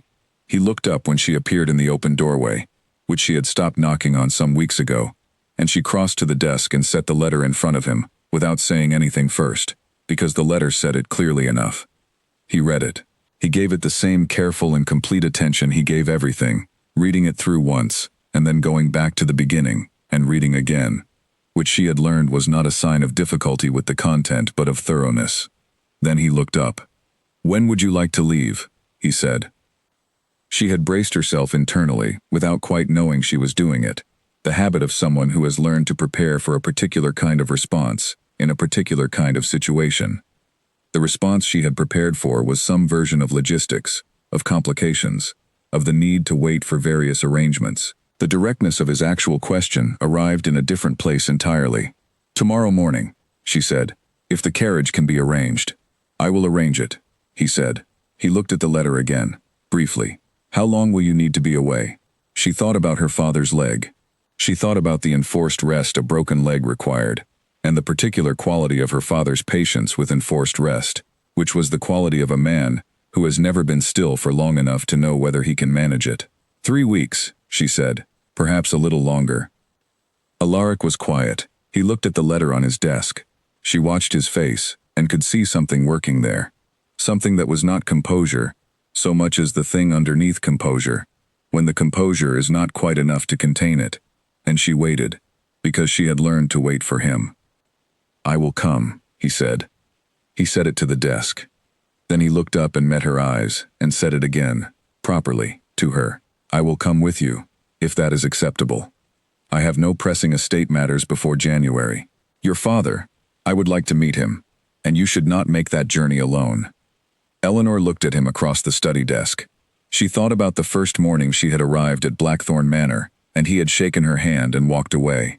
She thought about documents brought to dinner, and boundary maps that were not needed, and a book placed on her desk with 5 words of handwriting, and a man who had stood in a corridor at midnight, damp from the rain, because the dinner table truth had cracked something in him that he had been working to mend ever since. "I would like that," she said. The arrangements were made that day. Alaric handled all of it with the complete efficiency she had come to rely on in practical matters, and she was not surprised, but she was moved, in a quiet way, to find on the morning room desk, the following morning, a note he had written to Dr. Whitmore, asking him to recommend a physician in her father's town, in case one was needed. The note said at the bottom, "I did not know which physician your father uses, a small thing, practical and considerate and entirely his." She folded the note and put it in her letter case. The journey was 2 days. They stopped overnight at an inn at the midway town, and ate dinner in the small private dining room, and Eleanor thought about the first dinner she had ever eaten with Alaric Voss, that long-ago October evening, with the empty distance of a table between them and the documents face up in his hand. This dinner was different in every way that mattered. He asked her about her father, and she told him. She told him about the office, and the stairs, and the stubbornness, and the library at home, which was her father's truest self in physical form. Books on every surface, in a system of organization that made sense only to the man who had built it. She told him about Catherine's singing, and her father's laugh, and the housekeeper, Mrs. Graves, who had fed Eleanor through every difficult period of her life, on the understanding that food and practicality, and the ongoing activity of daily life, were the best available response to most things. Alaric listened with the full, particular attention he had been giving her since the drawing-room evening. He asked questions that were good questions, and he told her, somewhere in the middle of the meal, that his own father had kept a library of similar character, organized entirely by the color of the spines, which was a system of no practical use whatsoever, but which produced, he said, a very pleasing visual effect. Eleanor laughed at this. A real laugh, sudden and unguarded, and he laughed too. A sound that was slightly rusty from underuse, but entirely genuine, and they both went briefly still at the sound of it, at the novelty of it between them, and then both looked away, and then looked back, and the moment settled into something warm and ordinary and real. Her father was exactly as his letter had described, good-spirited, legs set and resting, complaining about the confinement, with the cheerful persistence of a man who has found a legitimate grievance and plans to maintain it for the full duration of its appropriateness. He looked at Alaric with the direct, assessing attention that Eleanor recognized as her own, and Alaric met the assessment with steady composure, and after a conversation of about 10 minutes her father said, in the carefully casual tone of someone trying to sound less interested than he was, "He has a sensible face." "Yes," Eleanor said. Her father lowered his voice, as though anyone else could have heard him across the bedroom. "I worried about you, Eleanor. Your letters were too measured for too long." "I know," she said. He looked at her with the complete attention of a man who has known her since she drew her first breath. "And now?" She thought about the chess games and the garden gloves, and the 5-word card in the book, and the corridor at midnight, and the drawing room fire, and a man who had said, "I did not expect you," with the openness of someone who had finally stopped bracing against everything. "Now is entirely different," she said. Her father held her eyes for a moment.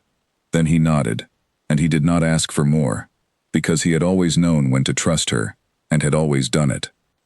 The 2 weeks in her father's house were vivid and full in the way that Blackthorn Manor had been empty in the beginning. There was noise and movement, and the constant warmth of a house that had always been fully inhabited, and Alaric moved through it with an initial carefulness that softened visibly over the first days. Mrs. Graves adopted him by the 3rd day, which was what Mrs. Graves did with everyone she approved of, and her approval was indicated by the production of his preferred foods at meals before he had specified them, which required a level of observation that only Mrs. Graves could have achieved in 72 hours. Catherine arrived on the 4th day, looked at Eleanor, and then at Alaric, and then back at Eleanor, with the expression of a person whose theories have been confirmed, on a scale exceeding expectation, and then simply talked to Alaric the way she talked to everyone, directly and with genuine interest, and Alaric responded with something that was, by the 2nd day, unmistakably ease. He and her father played chess. Eleanor sat in the library corner on the first occasion and pretended to read, and watched them. Her father won the first game. Alaric won the second. Her father said, at the end of the second game, with the satisfaction of a man who has learned something, "Good. She requires someone who can keep up." Alaric looked across the room to where Eleanor was not reading her book. "She allows me to believe I am keeping up," he said. "The reality is more complex." Her father laughed the laugh that Eleanor had been hearing her whole life, full and genuine, and the warmest sound in any room it entered, and Eleanor set her book down and did not pretend any more. On the last morning before they were to travel home, the house was quiet. Eleanor woke early and went downstairs and made herself tea in the empty kitchen, the familiar territory of her childhood producing the particular comfort of knowing exactly where everything was. She took the tea through the glass doors into her father's small back garden, which was nothing like the East Garden at Blackthorn Manor, much smaller and considerably less organized. Her father's idea of garden maintenance being to plant things and then express yearly surprise when they grew. Alaric was already there. He was sitting on the low bench at the end of the garden path, her father's preferred spot for thinking, which he had apparently found at some point during the 2 weeks, and had returned to this morning alone, in the cold December air, before the house was awake. Eleanor walked down the path and sat down beside him on the bench. She did not ask him what he was doing there. She looked out at the small, unruly garden with its frost-tipped grass, and her father's haphazard plantings, and the gray December sky above the garden wall, and she held her cup of tea in both hands for warmth. He was holding his coffee. They sat in the cold morning and did not say anything, for a long time, and the silence was the comfortable and companionable kind, the kind that does not need to be filled, the kind that two people arrive at only when they have stopped performing for each other entirely, and are simply, genuinely, present. After a while he said, quietly, to the garden, "I wasted a great deal of time." She turned and looked at him. He was looking ahead, at the frost on the grass and the bare-branched small tree at the garden's edge, but she could see his face clearly in profile, and it was the most open she had ever seen it, all the careful containment set aside, the face of a man who has stopped managing his own expression and is simply wearing it. "You did," she said. He turned and looked at her. She held his gaze, the way she always did, the way she had held it since the first October dinner. because she had decided from the beginning that she would look at whatever was actually there, rather than look away from it. "Do not waste any more," she said. It was not a demand. It was not a plea. It was a statement, made in the same voice she used for everything she meant entirely, clear and direct and without ornament. He looked at her for a long moment. Then he reached over and took her hand. His hand was warm. She felt this clearly, the specific fact of it, because she had spent 5 months in a house she had called cold, and had built her own warmth there piece by piece, and had not expected, even now, to find this. His hand around hers in the December morning, simply and completely warm. She looked down at their joined hands on the bench between them. She looked out at the frost on the grass. She heard a bird start in the hedge at the garden's edge, the first sound of the morning, tentative and then certain. She thought about her mother's note, 7 words she had been carrying for 7 years, through every version of every life she had lived since 15. She thought about what it meant to carry a thing until it became part of you, until it was not something you held, but something you were. You are enough, exactly as you are. She had needed those words in the ways that people need certain words, the way a structure needs certain load-bearing elements that cannot be removed without the whole thing changing shape. She had stood on them for years. She had built herself on them in the cold house on the hill, and she had not looked for anyone to confirm them, because she did not need confirmation. She had the words. She had her mother's face. She had the locket at her throat, every single day. She turned her hand in his and held it properly, her fingers closing around his in the cold morning air. She thought about the East Garden at Blackthorn Manor, waiting for her in its winter bones. She thought about the roses that would bloom again in spring, that she had planted with care and intention, and the patience of someone who understands that most things worth having require time you cannot rush. She thought about the locked room and the portrait inside it, and the key that someone had left in the lock one gray morning, for reasons she would probably never know, and did not need to, because the effect was the same whether the leaving was deliberate or accidental. She thought about a wall with a crack in it, and light coming through, and the particular quality of light that finds its way into a space that has been closed for a very long time. The morning grew around them. The light came up over the garden wall, thin and real, the kind of winter light that is cold and honest, and does not pretend to be more than it is. Her father's garden, small and haphazard and loved. His hand, warm. The locket, warm. The bird in the hedge, now joined by others. He did not say anything else.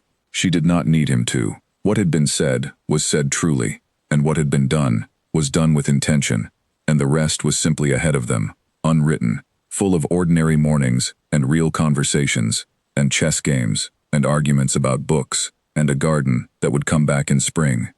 She was enough. She always had been. She had arrived at Blackthorn Manor with that knowledge folded small inside a locket, and had kept it through every cold dinner, and every empty corridor, and every silence that had nothing in it. She had kept it when no one else was confirming it, because that was what the note was for. That was what her mother had understood when she pressed it into her 15-year-old hands in the gray early morning, that there would be days and seasons and whole long stretches of life when no one else would say it, and so you had to be able to say it to yourself. But today, on a bench in a small garden in December, with the first birds of the morning starting in the hedge and her husband's hand warm around hers, she was not alone. And that was something the note had never promised, and she had never expected. And it was, in the best and most ordinary and most permanent way, everything.